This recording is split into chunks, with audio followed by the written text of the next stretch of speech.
নমস্কার বন্ধুরা, আমি সঞ্জিত সরকার আর তোমরা দেখছো সঞ্জিত স্টাডি সেন্টার। আজকের এই ভিডিওটি গুরুত্বপূর্ণ হতে চলেছে university of Gourbanga second year third semester, অর্থাৎ গৌড়বঙ্গ বিশ্ববিদ্যালয়ের দ্বিতীয় বর্ষের তৃতীয় সেমিস্টারের ছাত্রছাত্রীদের জন্য, বিশেষত যাদের মাইনরে সোসিওলজি অর্থাৎ সমাজবিদ্যা বিষয়টি রয়েছে। তো আজকে সমাজবিদ্যা বিষয়ের সম্পূর্ণ সাজেশনটি আমি তোমাদের সামনে তুলে ধরবো। তো এই সাজেশনে বলা প্রশ্নগুলো তোমরা যদি সঠিকভাবে প্রস্তুতি নিয়ে যেতে পারো, তাহলে অবশ্যই তোমাদের কিন্তু আগামীকালে পরীক্ষা কিন্তু খুব ভালো হবে। ইতিমধ্যে তোমাদের এসএসসি পরীক্ষা কিন্তু হয়ে গিয়েছে। তো তোমাদের পরীক্ষা কেমন হয়েছে অবশ্যই তোমরা কিন্তু কমেন্ট করে জানিও।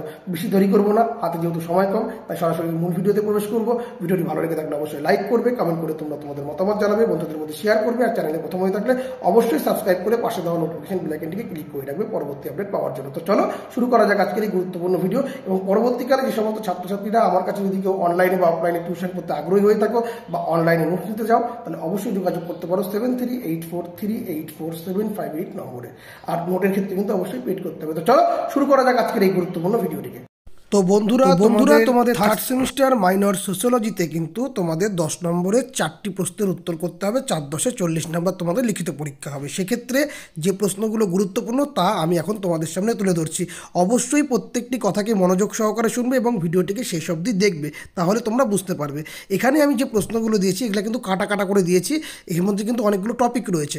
টপিকগুলো তোমাদের কিন্তু স্টেপ বাই স্টেপ পড়তে হবে। প্রথম প্রশ্ন খুবই গুরুত্বপূর্ণ প্রশ্ন, পরিবার কাকে বলে এবং পরিবারের বৈশিষ্ট্য আলোচনা করবো, পরিবারের কার্যাবলী আলোচনা করো, তোমাদের খুব ভালো করে পড়তে হবে। এবং এরই সঙ্গে ভারতের পরিবার ব্যবস্থায় বা পরিবারের গঠনগত কার্যগত পরিবর্তনের কারণগুলি আলোচনা করো। তো এই টপিকটিকে খুব ভালোভাবে পড়তে হবে, খুবই গুরুত্বপূর্ণ। দ্বিতীয় প্রশ্নটা মোস্ট ইম্পর্টেন্ট এবং এখান থেকে কিন্তু প্রশ্ন আসার সম্ভাবনা এবার রয়েছে। বিবাহ কাকে বলে, বিবাহের বিভিন্ন ধরন বা প্রকারভেদ বা রীতিনীতিগুলি সম্পর্কে আলোচনা করো। বা এরকমও বলতে পারে সমাজ বৈজ্ঞানিক দৃষ্টিকোণ থেকে বা একটি সামাজিক প্রতিষ্ঠান হিসেবে বিবাহের গুরুত্ব আলোচনা করো। এই পাঠটুকু কিন্তু খুবই গুরুত্বপূর্ণ। পারলে অবশ্যই বিবাহ প্রথার পরিবর্তন এবং বিবাহের বিভিন্ন নিয়মাবলী দেখে রাখবে, খুবই গুরুত্বপূর্ণ প্রশ্ন। 3 নম্বর, আত্মীয়তা কাকে বলে বা আত্মীয়তার বন্ধনের সংজ্ঞা দাও। এই দুটো সংজ্ঞা কিন্তু ভালো করে পড়তে হবে। উদাহরণসহ আত্মীয়তার বন্ধনের বিভিন্ন ধরন বা আত্মীয়তার শ্রেণীবিভাগ বা প্রকারভেদ এবং গুরুত্ব সম্পর্কে আলোচনা করো, খুবই গুরুত্বপূর্ণ প্রশ্ন। 4 নম্বর, সামাজিক স্তর বিন্যাসের সংজ্ঞা দাও। সামাজিক স্তর বিন্যাসের বিভিন্ন ধরনগুলি সম্পর্কে আলোচনা করো। এবার সেই স্তরগুলোর মধ্যে কী রয়েছে, বর্ণ শ্রেণী। তো এই পার্টগুলো তোমাদের দেখতে হবে। বর্ণ শ্রেণী, ক্ষমতা এবং লিঙ্গভিত্তিক যে স্তর বিন্যাসটা রয়েছে এটাই কিন্তু থাকবে। এই স্তর বিন্যাসটা তোমাদের কিন্তু ভালো করে মাইন্ডে নিতে হবে, সেটা আমি ব্যাকেটে তোমাদের সামনে তুলে ধরেছি। এই জায়গাটা খুব ভালো গুরুত্বপূর্ণ যে সামাজিক স্তরবিন্যাসের ধরন হিসাবে জাতীয় শ্রেণীর মধ্যে পার্থক্য লেখো। এই 4টি প্রশ্ন কিন্তু খুবই গুরুত্বপূর্ণ। টপিক ওয়াইজ কিন্তু প্রশ্নগুলো করা আছে। স্টেপ বাই স্টেপ প্রশ্নগুলোর উত্তর কিন্তু তোমরা সুন্দরভাবে তৈরি করে রাখবে পরীক্ষার জন্য। পরবর্তী 5 নম্বর প্রশ্ন, সামাজিক সচলতা বা সামাজিক গতিশীলতা কী? সামাজিক সচলতা বা সামাজিক গতিশীলতার বিভিন্ন ধরন বা রূপগুলি আলোচনা করো, গুরুত্বপূর্ণ প্রশ্ন। 6 নম্বর, সামাজিক পরিবর্তন ও সামাজিক অগ্রগতি কাকে বলে? এই সামাজিক পরিবর্তনের বা প্রযুক্তিগত সাংস্কৃতিক উপাদানগুলি আলোচনা করো বা সামাজিক পরিবর্তনের প্রকৃতি ব্যাখ্যা করো, ভালো করে পড়বে। এরকম একটি প্রশ্ন অবশ্যই তোমরা দেখে রাখবে, উত্তর ঔপনিবেশিক ভারতে সামাজিক পরিবর্তনের বিভিন্ন দিক বা প্রকৃতি বিশ্লেষণ করো, একটু দেখে রাখবে এই পার্টটা যেটা ব্যাকেট করা রয়েছে।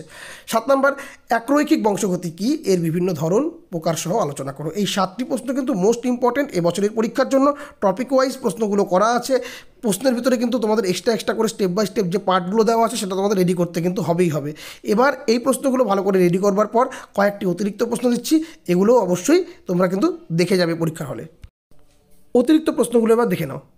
সামাজিক পরিবর্তনের কারণগুলি লেখো, ভালো করে পড়বে। সামাজিক পরিবর্তনের দিক নির্দেশনা কী, এটা ভালো করে দেখবে। সামাজিক পরিবর্তনের আইনগত ব্যবস্থার ভূমিকা কী, এই পার্টটা কিন্তু ভালো করে দেখবে, এই যে পার্টগুলো রয়েছে। এরপরে 9 নম্বর, গোত্র এবং বংশের উপর একটি টিকা লেখো, মোটামুটি ইম্পর্টেন্ট রয়েছে।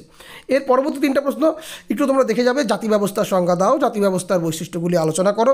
11 নম্বর প্রশ্ন, ভারতের সামাজিক শ্রেণীর পরিবর্তন কীভাবে ঘটছে বিস্তারিত আলোচনা করো বা এর কারণ লেখো। 12 নম্বর সর্বশেষ প্রশ্ন, সামাজিক স্তর বিন্যাসের একটি রূপ হিসেবে সামাজিক লিঙ্গ সম্পর্কে লেখো। তো এই কয়েকটি প্রশ্নকে খুব ভালো মতো করে তোমরা রেডি করবে। টপিক করে করে প্রশ্নগুলো দেওয়া আছে, স্টেপ বাই স্টেপ প্রশ্নের উত্তরগুলো রেডি করে অবশ্যই তোমরা আগামীকালের পরীক্ষার জন্য কিন্তু যাবে। ওকে, তোমাদের সকলের পরীক্ষা খুব ভালো হোক, সকলকে বেস্ট অফ লাক। আজকের মতো ভিডিও এখানে শেষ করছি। এতক্ষণ আমার সঙ্গে থাকার জন্য তোমাদের সকলকে অসংখ্য ধন্যবাদ।